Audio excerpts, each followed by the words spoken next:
ہمیں مریخ کی تاریخ کے بارے میں پتہ چلا کہ کس طرح سے بنا, کس طرح سے اس کے جو پتھر ہیں ان کی لیئرز ہیں, اور ان کی لیئرز سے پتہ چلا کہ مریخ پہ دریا ہوتے تھے اور تالاب ہوتے تھے, اور ظاہر ہے وہ تالاب تھے, وہ دریا تھے, اس میں پانی ہوتا تھا. تو اور بھی بہت ساری معلومات ملی ہے جس کے بارے میں ہم آگے جا کے بات کریں گے. 2-3 چیزیں ہیں جس کے بارے میں پہلے بات کرنا چاہتی ہوں. پہلی تو یہ ہے کہ کچھ مہینوں پہلے وہاں پہ ایک سورج گرہن ہوا تھا جس کو سولر ایکلپس کہتے ہیں, اور ہمارے پاس پہلی سورج گرہن کی تصویر مریخ سے آئی جو ہمیں اس روور نے بھیجی. اور زمین سے تو ہمیں پتہ ہے کہ کیسا دکھتا ہے ایک سولر ایکلپس, لیکن اب ہمیں یہ بھی پتہ چل گیا ہے کہ مریخ سے کیسا دکھتا ہے. اچھا, اس کے علاوہ یہ ہوا, یہ مجھے بہت اچھی بات لگی کہ جس جگہ پہ یہ روور جا کے اترا تھا اس کا نام ہے جزیرو کریٹر. وہ ایک بہت بڑا سا کھڈا ہے, اور کریٹر ایک ایسی کھڈے کو کہتے ہیں جہاں پہ کبھی بہت پہلے کوئی بہت بڑا سا پتھر آ کے گرا ہو تو وہ ایک کھڈا بنا دیتا ہے. تو جس جگہ پہ یہ جا کے اترا, اب انہوں نے اس کو ایک نیا نام دے دیا ہے, اور اس کا نام ہے آکٹیویا ای بٹلر لینڈنگ. اب یہ آکٹیویا ای بٹلر کون تھی؟ یہ ایک امریکن سائنس فکشن کی آتھر تھیں جنہوں نے کتابیں لکھی تھی, ناولز لکھی تھی, اور انہوں نے سائنس فکشن لکھی تھی جس میں انہوں نے مارس کا بھی ذکر کیا تھا. اور یہ ان کا انتقال ہو گیا 2006 میں. لیکن انہوں نے بہت پہلے, مطلب 30-40-50 سال پہلے ایسی باتیں سوچی تھیں اور لکھی تھیں کہ لوگ مریخ پہ چلے گئے اور ان کی زندگی وہاں پہ, اور انہوں نے ناولز لکھی تھیں جس کی وجہ سے ان کو بہت سارے ایوارڈز بھی ملے. تو ان کو یاد رکھتے ہوئے جس جگہ پہ یہ لینڈ ہوا پرسیویرنس, اس کا نام بدل کے آکٹیویا ای بٹلر لینڈنگ رکھ دیا گیا. اچھا جی, تو اب اس کو وہاں پہنچے ہوئے 550 سے بھی زیادہ دن ہو گئے ہیں, اور اس نے بہت ساری معلومات حاصل کی ہے جس کے بارے میں ہم آگے جا کے بات کریں گے. آپ کا کیا خیال ہے, یہ جو 2 وہاں پر ایک ہیلی کاپٹر اور جیپ گھوم رہی ہے, یہ کیا ابھی تک کام کر رہی ہے, اور اس سے کتنا فائدہ پہنچا ہے اس پورے مشن کو؟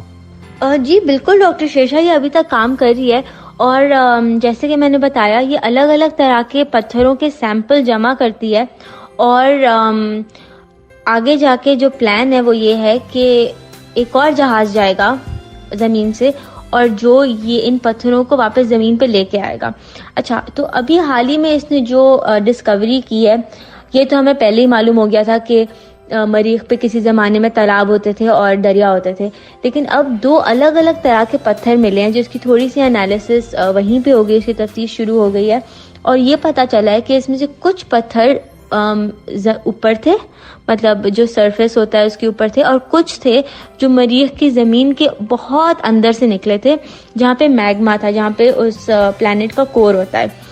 تو مزے کی بات یہ ہے کہ ان پتھروں سے ان کی خاص بات یہ ہے کہ اس سے یہ پتہ چل سکتا ہے کہ ان پتھروں کی زندگی کتنی تھی, یہ پتھر کب بنے تھے, کتنے ہزار لاکھوں سال پہلے بنے تھے.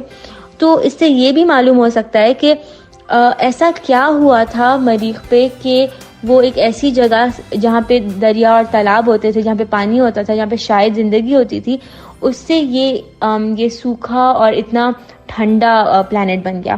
تو یہ بہت مزیدار چیزیں, اور بہت سارے سائنسدان کو اس نے بہت پریشان کیا ہوا ہے کہ اتنی مزے کی چیزیں وہاں سے پتہ چل رہی ہیں. اور جو دوسری چیز ہے وہ یہ ہے کہ ایک نیا مشن پلان ہو رہا ہے کہ اب جا کے یہ جو سیمپل جمع کر رہا ہے انجینوٹی اور پرسیویرنس, وہ واپس زمین تک لے کے آنا ہے. تو اور ایک اور کام ان کا یہ بھی ہے کہ یہ معلوم کریں ایک ایسی زمین ڈھونڈے جہاں پہ اگلا اسپیس شپ آ کے اترے گا. تو اگلا جو ان کا مشن ہے اس کی کچھ ٹائم لائن ایسے بن رہی ہے کہ 2027 میں یہاں سے اڑے گا جہاز, 2028 میں وہاں پہنچے گا, اور اپنا سارا کام کر کے 2033 میں واپس زمین پہ پہنچے گا. یہ والا خود واپس نہیں پہنچ سکتا ہے کیونکہ اس کا مشن یہ نہیں تھا کہ اس کو زمین پہ واپس لانا ہے, اس کا مشن یہ تھا کہ یہ حفاظت سے وہاں پہ پہنچ جائے اور اپنا کام وہیں پہ کرے. اور یہ جو دوسرا مشن ہے جو اب مستقبل میں ہوگا، اس میں ناسا اور یورپین اسپیس ایجنسی نے مل کے اس پہ کام شروع کیا ہے، اور 16 ٹیم کے ممبران بھی انہوں نے جمع کر لیے جن کی میٹنگ ہوئی تھی جون میں، اور اب یہ اس والے مشن کو اپنا پلان کرنا شروع کر رہے ہیں۔ سمن، اس وقت ناسا والے چاند پہ جانے کی دوبارہ تیاری کر رہے ہیں، اور ایک بہت ہی ماڈرن قسم کا بہت ہی بڑا اسپیس شپ جو ہے اس طرف بھیج رہے ہیں، جس کی پرواز 2 دفعہ منسوخ ہو چکی ہے۔ آپ ہمیں بتائیں ذرا تفصیل کے ساتھ کہ یہ جو پلان ناسا کا ہے یہ کیا ہے، وہ چاند پہ کیوں جانا چاہ رہے ہیں، اور وہ میں نے سنا ہے کہ وہ وہاں پر پانی بھی تلاش کر رہے ہیں، تو بتائیں کہ اس سلسلے میں کیا پروگرام ہے۔ جی بالکل ٹھیک کہہ رہے ہیں آپ ڈاکٹر شیرشاہ، ناسا ایک نیا راکٹ لانچ کرنے کی کوشش میں ہے جس کا نام ہے آرٹیمس 1، اور آرٹیمس 1 کا مقصد یہ ہے کہ یہ چاند پہ جائے گی۔ اصل میں یہ فلوریڈا سے اڑے گی، زمین کے گرد ایک چکر لگائے گی، اس کے بعد چاند کی طرف جائے گی، چاند کی طرف بھی ایک چکر لگائے گی، اس کے بعد چاند پہ اتر جائے گی، اور چاند پہ اترنے کے بعد یہ واپس چاند سے اڑے گی، چاند کا ایک اور چکر لگا کے زمین کی طرف آئے گی، اور زمین کا چکر لگاتے ہوئے کیلیفورنیا میں سمندر میں جا کے گر جائے گی۔ اور بالکل اس طرح سے ہوگا جیسے اس میں لوگ ہیں، لیکن یہ ان مینڈ ہے، یعنی اس میں کوئی کرو، کوئی انسان نہیں ہوں گے، یہ صرف خالی ایک جہاز جائے گا۔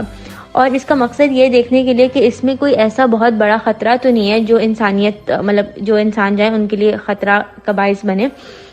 اس کے بعد ایک آرٹیمس 2 اور آرٹیمس 3 2 اور ان کے پلان ہیں کہ 2 اور جہاز جائیں گے۔ آرٹیمس 2 میں یہ ہوگا کہ انسان جائیں گے لیکن وہ جہاز اترے گا نہیں چاند پہ، اور وہاں سے گھوم کے یعنی فلائی بائی کر کے واپس زمین پہ آ جائے گا۔ اور اس کے بعد جو آرٹیمس 3 ہوگا اس میں انسان جائیں گے اور چاند پہ اتریں گے، اور اس کے بعد واپس زمین پہ آ جائیں گے۔ تو ان سب کے ٹرائل کے طور پہ یہ پہلا والا جہاز جا رہا ہے جس کو آرٹیمس 1 کا نام دیا گیا ہے۔ اچھا، اب اس کا مقصد کیا ہے؟ اس کا ایک مقصد تو یہ ہے کہ اگر، اور ظاہر ہے انسان اپنے سے دور جتنے بھی دنیایں ہیں، جتنے بھی پلانٹس ہیں ان کو ایکسپلور کرنا چاہتا ہے، تو اس کے لیے اس کی جو ٹیکنالوجی ہے وہ بہت ضروری ہے، کیونکہ یہ جو ابھی دنیا میں سب سے تیز ترین راکٹ ہے یہ وہ ہوگا، اس سے زیادہ اور کوئی تیز راکٹ بنا نہیں ہے۔ تو جتنا ہمیں دور جانا ہے اس کے لیے ہمیں رفتار چاہیے، تیز رفتار چاہیے، اور اس کے لیے اس کی ٹیسٹنگ ہونی ضروری ہے۔ دوسرا اس کا مقصد یہ ہے کہ اگر ڈیپ اسپیس ایکسپلوریشن ہمیں کرنی ہے تو اس کے لیے یہ بھی ضروری ہے، ناسا کے سائنٹسٹ یہ سمجھتے ہیں کہ چاند پہ بھی ایک ہمارا کیمپ ہو، کہ چاند پہ کسی لمبے عرصے تک اگر انسانوں کو رکنا ہو تو کیسے رکیں گے، تو اس کی تفتیش کے لیے اور اس کی وجہ سے بھی یہ مشن بہت ضروری ہے۔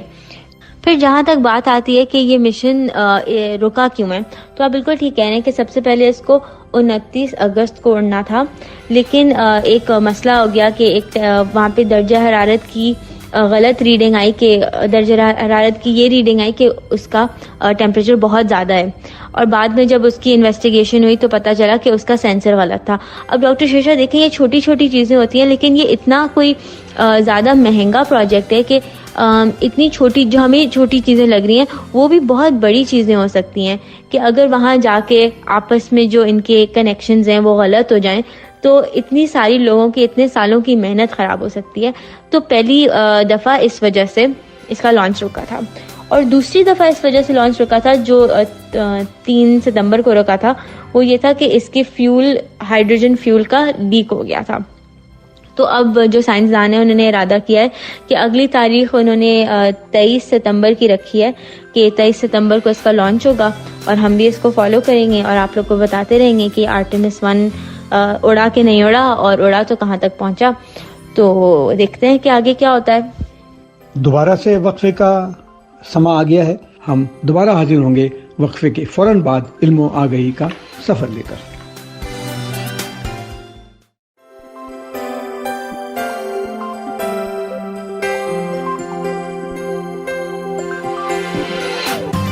ہم دوبارہ سے حاضر ہیں علم و آگہی کے سفر کے ساتھ، اور ہمارے ساتھ موجود ہیں سدرا احمد اور زہرا سوم جی۔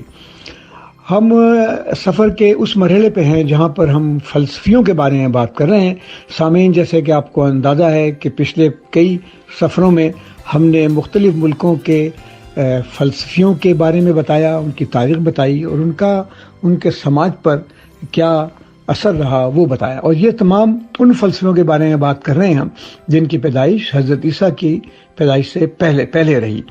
آج ہم ایران چلتے ہیں. ایران ایک قدیم تہذیب کا نام ہے جہاں لوگ ایشیا کے مختلف علاقوں سے سفر کرتے ہوئے پہنچے، اپنی سلطنتیں قائم کی رہے اور گزشتہ 10-15 ہزار سال کے درمیان وہاں پر آبادی بڑھتی رہی اور آہستہ آہستہ ایک منظم قسم کی تہذیب بن گئی. ایران کی تاریخ سے دلچسپی رکھنے والوں کو پتہ ہے کہ ایران میں ایک زمانے میں ایسی حکومتیں قائم تھیں جو بہت دنوں تک یورپ سے جنگیں کرتی رہیں.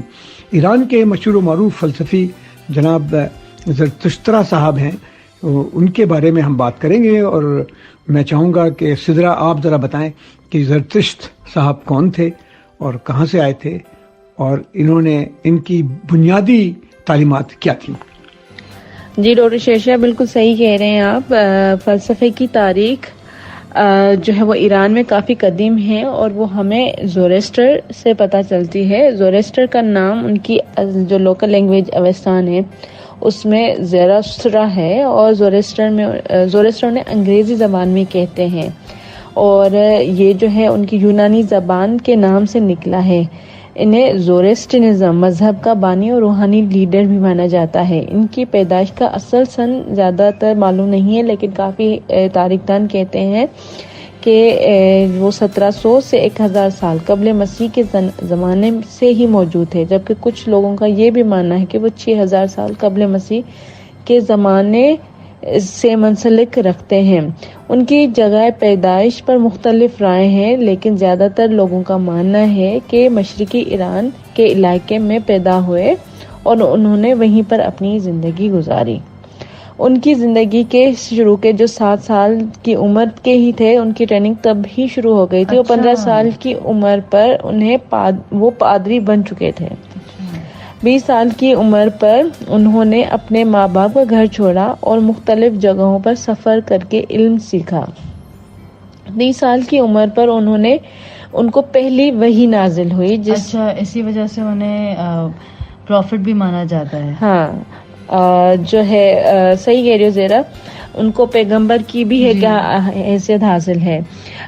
تو ان کو ایک وحی نازل ہوئی اور اس وحی میں ان کو ایک نور دکھایا گیا جس میں اپنے آپ کو انہوں نے وہو مانا سے تعارف کروایا اور زوریسٹر کو اہورا مزدا جو ہے اہورا مزدا کا مطلب ہے کہ ذہین بادشاہ یا خالق، اس کے بارے میں اس کو بتایا گیا اور ان کو کچھ 5 اشخاص کے بارے میں بھی بتایا گیا. تو زوریسٹر کیونکہ وہی ہو چکی تھی اور آہستہ آہستہ یہ ساری چیزوں کی سمجھ آ رہی تھی، تو پھر ان کو بہت جلدی اچھائی برائی دھوکہ خالق کی روحانی روح اور بد روح کے بارے میں سمجھ آ گئی. انہوں نے لوگوں کو عائشہ یعنی کہ صحیح راہ جو ہے وہ دکھانے کے لیے ان کی دلچسپی بڑھی. انہوں نے اس کو اپنا زندگی کا مقصد بنا لیا تھا. انہوں نے 3 شادیاں کی تھی اور ان کے 6 بچے تھے. انہوں نے فلسفے پہ بہت کام کیا اور ان کا ماننا تھا کہ انسان ہر وقت آشا اور دروج یعنی حق اور برائی کی کیفیت سے گزر رہا ہوتا ہے. ان کا ماننا ہے کہ انسان کو حق کے لیے بنایا گیا ہے. انسان زندگی میں اخلاقی طور پر اگر نیک کام کرے اور اپنی نیت رکھے اور اچھی سوچ رکھے تو حق کے قریب ہو سکتا ہے. ڈاکٹر سدرا، آپ کو نہیں لگتا کہ یہ بہت ساری باتیں اسلام مذہب سے بہت ریلیٹیبل ہیں، بہت بالکل صحیح کہہ رہی ہو زیرا. زوریسٹر کی جو فلسفی ہے، ان کا جو فلسفہ ہے، وہ ہمیں مختلف مذہب اور فلسفہ دانوں میں ملتا ہے. اور زیرا زوریسٹرزم وہ پہلا مذہب ہے جس میں مونوتھزم فلسفی کو تعارف کرایا گیا. ڈاکٹر سدرا، مونوتھزم کا مطلب ایک خدا کی عبادت کرنا ہے؟ جی بالکل. یہ تو آپ نے بالکل صحیح کہا سدرا، لیکن ذرا مجھے یہ بتائیں کہ انہوں نے جو اپنی تعلیمات دیں، جس کے بعد آتش پرست یعنی جو ہمارے ملک میں پارسی لوگ کہلاتے ہیں، ان کی ایک بہت بڑی ان کی فالوئنگ ہو گئی، تو ان لوگوں نے ایران کی سیاست اور سماجیات میں کیا اثر ڈالا؟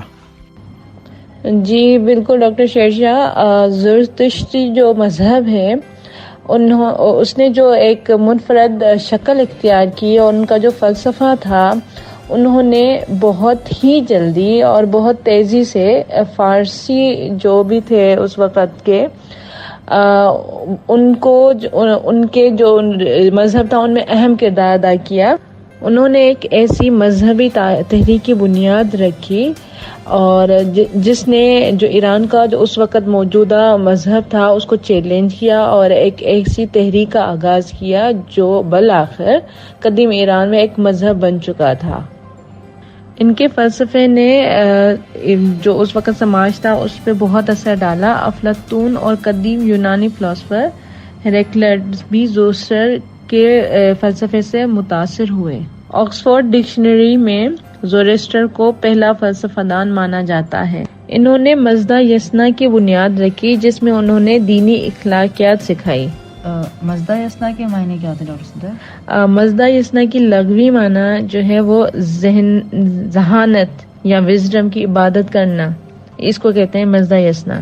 کہتے ہیں کہ یونانی لوگوں نے جو کہ ان کے شاگرد تھے انہوں نے ان سے تعلیم لی، اور جو ہمارے فلاسفر ہیں پیتھاگورس، جس کا تم نے پہلے بھی بتایا تھا، جنہوں نے فرسٹ ٹائم فلاسفی جو ورڈ ہے اس کو انٹروڈیوس کیا تھا جس کا مطلب تھا لو اور وزڈم، وہ وہیں سے آیا ہے. اس کا مطلب کہ مزدہ یسنا از اے اینشینٹ نیم آف فلاسفی. پہلے مزدہ یسنا آیا ہے، اس کا مطلب ہے وزڈم کی عبادت کرنا، اور فلاسفی پائتھاگورس نے انٹروڈیوس کرایا ہے جس کا مطلب ہے ذہانت سے محبت کرنا. زورسٹر نے انسان کی آزادی پر بات کی ہے اور وہ کہتے ہیں کہ بھلائی اور برائی میں سے جو بھی عمل ہم چاہتے ہیں وہ اپنے خود کرتے ہیں، اور ہمیں اپنے کسی بھی عمل کے لیے خدا کو ذمہ دار نہیں ٹھہرانا چاہیے. وہ کہتے ہیں کہ خدا ہمارے فیصلے اور ایکشنز کے ذمہ دار نہیں ہے، یہ ہماری اپنی ریسپانسبلٹی ہے. بھلی سوچ اور کام کرنے سے ہم اپنے اندر اور اس معاشرے میں آشا کو اچھے کاموں کو بڑھا سکتے ہیں. زورسٹر کے نزدیک انسان کے ایکشن اس کی آخرت کی زندگی اور وہاں ہونے والے حالات کے قریب لے جاتی ہے. تو ذرا اس کا مطلب یہ ہے کہ زورسٹرزم جو ایک مذہب ہے اس میں آفٹر لائف کا بھی کانسیپٹ ہے. سدرا، میرا سوال زرتشت صاحب کے بارے میں آخری میں سوال یہ ہے کہ ان کے بارے میں ہم پہلے ایک پروگرام کر چکے ہیں جس میں ہم نے پارسی مذہب کے بارے میں تفصیل سے بتایا تھا، لیکن آخر میں چلتے چلتے آپ ہمیں بتائیں زرتشت کے بارے میں کہ ان کی جو کتاب ہے اس کا کیا نام ہے، اور اس کتاب میں بنیادی طور پہ جو خدا کا کیا تصور دیا ہے انہوں نے.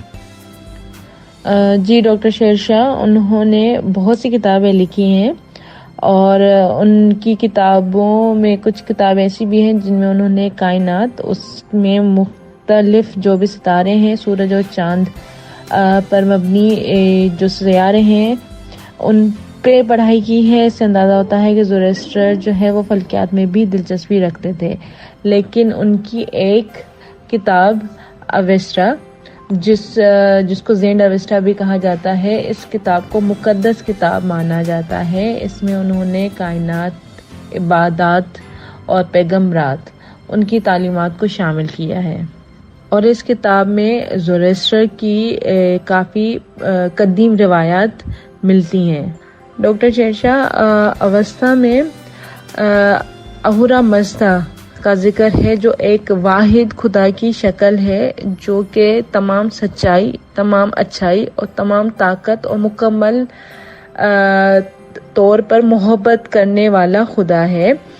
اور اس خدا کو جو ایکنالجمنٹ جو ہے وہ یہ ہے کہ وہ ان کی تعلیمات یہ ہے کہ جو انسان ہے وہ اپنے اچھے خیالات رکھے، وہ اچھے الفاظ استعمال کرے، وہ اچھے اعمال کریں، اور جو نیک لوگ ہوتے ہیں وہ جو سچائی، جو آشا ہوتی ہے اس کا احترام کرتے ہیں، اور جو دروج ہے، جو برائی ہوتی ہے اس سے دور رہتے ہیں۔ اوستا کا قدیم ترین بھجن جو ہے اس کو گاتھا کہا جاتا ہے، جو کہ اہورا مستا کے بارے میں ہے، اور وہ زورسٹر نے خود لکھا ہے۔ اور ڈاکٹر صاحب آپ کو پتہ ہے جب سکندر اعظم نے ایران پہ کو فتح کیا تب اوستا کو بہت بری طریقے سے نقصان پہنچا تھا۔ پھر تیسری صدی میں سسینین سلطنت کے حکمرانوں نے اوستا کو واپس سے گیدر کرنا شروع کیا اور اس کو کتابی شکل دی۔ بالکل صحیح کہہ رہی ہو زیرا، یہ سب اس لیے ممکن ہوا کیونکہ آتش پرستی مذہب دنیا کا موسٹ فالوڈ مذہب تھا، اور اس لیے انہوں نے اوستا کو ریکور کیا۔ اچھا، تو میں اب آتا ہوں زہرا کی طرف۔ زہرا، آپ یہ بتائیں کہ زرتشت کے بہت دنوں کے بعد مانی ظہور پذیر ہوئے، اور مانی نے بھی ایک خاص قسم کے فلسفے کی باتیں کی ہیں۔ تو آپ ہمیں بتائیں کہ مانی صاحب کہاں پیدا ہوئے تھے، اور ان کے بارے میں جو روایت ہے کہ شاید ان کی موت جب واقع ہوئی تو کسی کو ان کا جسم بھی نہیں ملا، کیا اس میں کوئی حقیقت ہے؟ اور اس کے بارے میں ذرا بتائیں تو پھر ہم آگے بڑھتے ہیں۔ جی ڈاکٹر شیشا، مانی دنیا کو تبدیل کرنے کی کوشش میں رہتا تھا، تو انہوں نے مختلف چرچز کے ذریعے مشنری سرگرمیوں کا اہتمام کیا، اور اس زمانے میں کرسچینٹی کو ایک سماجی اور سیاسی مقبولیت حاصل ہونا شروع ہوئی ہی تھی، لیکن اس زمانے کے کچھ جو پولیٹیکل سیاسی رہنما تھے جن کا بہت اثر تھا، وہ مانی کی طرف زیادہ ان کا رجحان تھا۔ تو مانی نے اس چیز کا فائدہ اٹھایا اور بہت سے ایکسپیڈیشنز بھیجے، بہت سارے اس نے مشنری ٹیمز بھیجی الگ الگ ملکوں میں، اور مینیجزم کو زیادہ پھیلایا۔ مانی نے کل 6 کتابیں لکھیں جس میں اس نے دین اور اخلاقیات پر بات کی ہیں، اور مانی کی تعلیم کا مقصد عیسائیت، زوریسٹرنزم، بدھزم، ان ساری تعلیمات کو پیچھے چھوڑنا تھا۔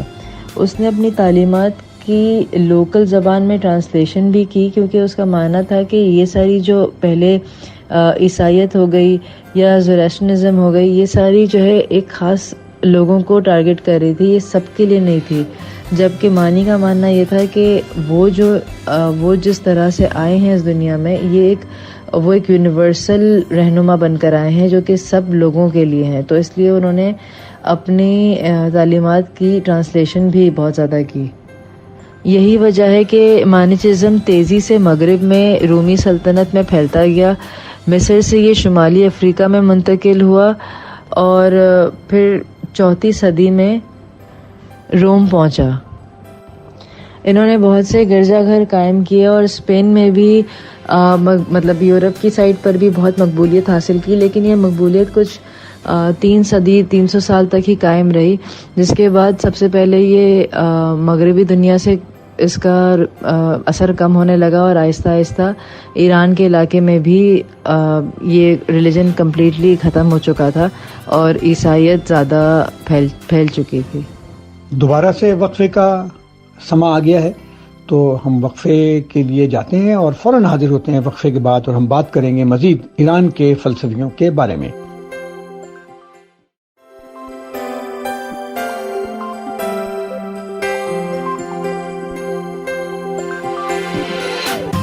وقفے کے بعد ہم دوبارہ حاضر ہیں اور ہم بات کر رہے ہیں ایران کے فلسفے کے بارے میں۔ تو زہرا، اب میرا سوال یہ بنتا ہے کہ بہت سے مانی لوگ جو ہیں وہ بعد میں عیسائی بن گئے تھے، اور ان کے جو فلسفیانہ خیالات تھے اس نے عیسائیوں کی مذہبی تصورات پہ بھی اثر ڈالا تھا۔ تو ہمیں ذرا سمجھائیں کہ مانی صاحب کا کیا رول تھا، اور ان کے ماننے والوں نے کس طرح سے عیسائیت کو اپنے غلبے میں لینے کی کوشش کی اور اپنا اثر و نفوذ وہاں ڈالا۔ جی ڈاکٹر شیشا، مانی دنیا کو تبدیل کرنے کی کوشش میں رہتا تھا، تو انہوں نے مختلف چرچز کے ذریعے مشنری سرگرمیوں کا اہتمام کیا، اور اس زمانے میں کرسچینٹی کو ایک سماجی اور سیاسی مقبولیت حاصل ہونا شروع ہوئی ہی تھی، لیکن اس زمانے کے کچھ جو پولیٹیکل سیاسی رہنما تھے جن کا بہت اثر تھا، وہ مانی کی طرف زیادہ ان کا رجحان تھا.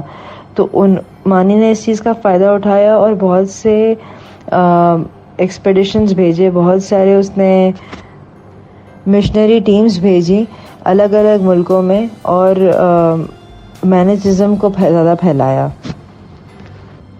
مانی نے کل 6 کتابیں لکھیں جس میں اس نے دین اور اخلاقیات پر بات کی ہیں، اور مانی کی تعلیم کا مقصد عیسائیت، زوریسٹرنزم، بدھزم، ان ساری تعلیمات کو پیچھے چھوڑنا تھا. اس نے اپنی تعلیمات کی لوکل زبان میں ٹرانسلیشن بھی کی، کیونکہ اس کا ماننا تھا کہ یہ ساری جو پہلے عیسائیت ہو گئی یا زوریسٹرنزم ہو گئی، یہ ساری جو ہے ایک خاص لوگوں کو ٹارگٹ کر رہی تھی، یہ سب کے لیے نہیں تھی. جبکہ مانی کا ماننا یہ تھا کہ وہ جس طرح سے آئے ہیں اس دنیا میں، وہ ایک یونیورسل رہنما بن کر آئے ہیں جو کہ سب لوگوں کے لیے ہیں. تو اس لیے انہوں نے اپنی تعلیمات کی ٹرانسلیشن بھی بہت زیادہ کی. یہی وجہ ہے کہ مانیچزم تیزی سے مغرب میں رومی سلطنت میں پھیلتا گیا. مصر سے یہ شمالی افریقہ میں منتقل ہوا اور پھر 4 صدی میں روم پہنچا.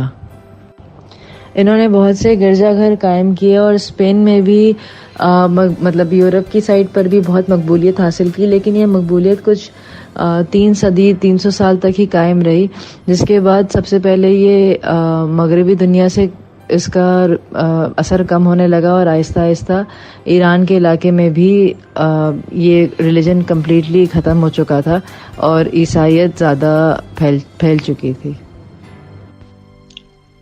اب میرا سوال آپ دونوں سے ہے کہ آپ دونوں ہمیں مزدق کے بارے میں بتائیں. مزدق میرے بہت ہی ایک طرح سے فیوریٹ رہے ہیں. میں نے مزدق کے بارے میں پہلے بھی بہت کچھ پڑھا ہے، اور مزدق کا جو تصور تھا کہ سارے عوام کو تمام حقوق ملنے چاہیے، تو یہ مجھے بہت اچھا لگتا تھا. تو آپ دونوں ذرا مجھے بتائیں کہ مزدق کے کیا اصول تھے اور انہوں نے کیا کرنا چاہا، اور کس طرح سے ان کے خلاف ایرانی سماج کے کچھ ایسے لوگ کھڑے ہو گئے جو کبھی بھی عوام کو ان کے حقوق نہیں دینا چاہتے ہیں. آپ ذرا بتائیں کہ کس طرح سے یہ سب کچھ ہوا اور کس طرح سے ان کی وفات ہوئی. ڈاکٹر شیرشاہ، یہ تو بہت ایک نئی بات پتہ چلی آپ کے بارے میں کہ مزدق آپ کے فیوریٹ ہیں اور ہونے بھی چاہیے. تو مزدق جو ہیں وہ ایک زرتشتی پادری، ایک امام مصلی اور پیغمبر تھے. وہ 480 سال میں پیدا ہوئے. مزدقزم مذہب کے مرکزی نمائندے تھے، اور ان کے نزدیک وہ زورسٹرزم کی اصلاح کر کے ایک مزید اور پاکیزہ ورژن کو اپنی تخلیق کر کے ایک مزدقزم کا نام پر لوگوں تک پہنچانا چاہتے تھے.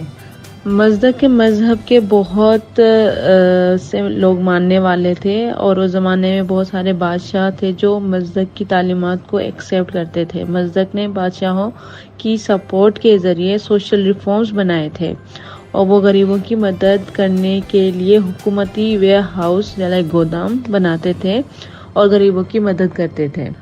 تمہیں پتہ ہے زہرا، مزدق کی تعلیم جو تھی یا ان کا جو فلسفہ تھا وہ 2 سمجھو امتیازی عوامل پر ڈپینڈ کرتا تھا.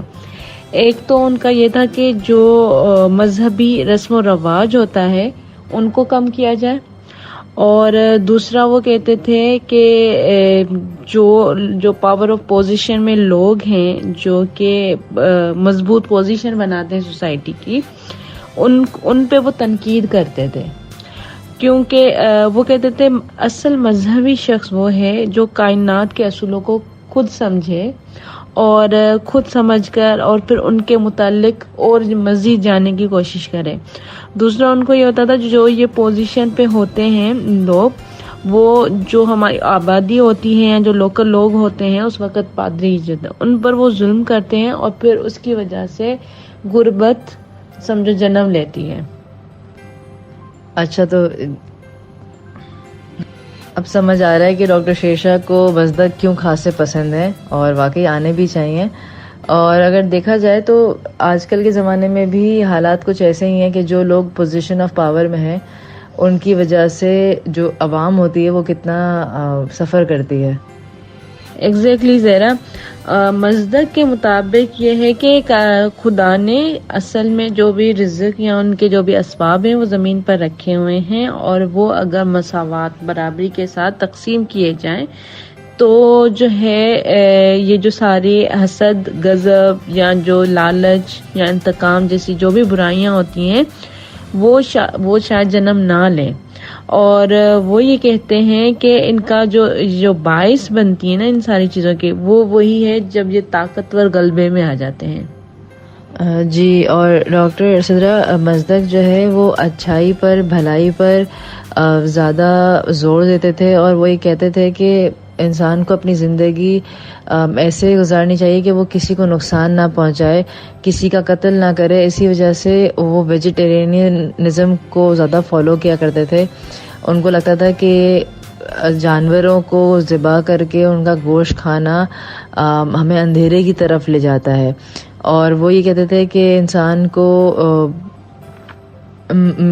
کو مہربان ہونا چاہیے، دوستانہ رویہ رکھنا چاہیے، اور دوسروں کے ساتھ امن کے ساتھ رہنا چاہیے. اسی وجہ سے مصدق کی جو تعلیمات ہیں ان کو ایک سماجی ریولیوشن کے طور پہ دیکھا جاتا ہے، اور کہا جاتا ہے کہ جیسے وہ ایک سماج میں ایک تبدیلی لانا چاہتے تھے، تو یہ سارے جو ٹیچنگز تھیں اسی طرف لے جاتی ہیں. اور بہت سارے لوگ تو انہیں ارلی کمیونزم کی سوچ کے بانی بھی مانتے ہیں. صحیح کہہ رہی ہو زہرا. ان کے جو کائنات کے اصول تھے نا اس میں بھی انہوں نے روشنی اور اندھیرے کو نا بہت اچھے سے بیان کیا ہے. جو یہ تاریکی جو اندھیرا ہوتا ہے اس کو اس نے شیطان سے تشبیہ دی ہے، اور روشنی کو اچھائی سے تشبیہ دی ہے کہ روشنی کے علم ہے، کہ احساس ہے، اس کی خصوصیت رکھتا ہے، جبکہ جو اندھیرا ہوتا ہے، جو تاریکی ہوتی ہے وہ بے ترتیب ہوتا ہے. جو اندھیرا ہوتا ہے اس کے کام سمجھو جاہلانہ یا اندھے ہوتے ہیں. تو انہوں نے کہا ہے کہ انسان کا کردار ایک اچھے اخلاق کے ذریعے اپنے ان حصوں کو جاری کرنا ہے یا ان حصوں تک روشنی کا تعلق بنانا ہے. تو انہوں نے انسان کے کردار کو ایک روشنی کی طرح تشبیہ دے کر کہا ہے کہ اگر ایسا کیا جائے تو بہت سارے مسئلے جو صحیح ہو جائیں گے.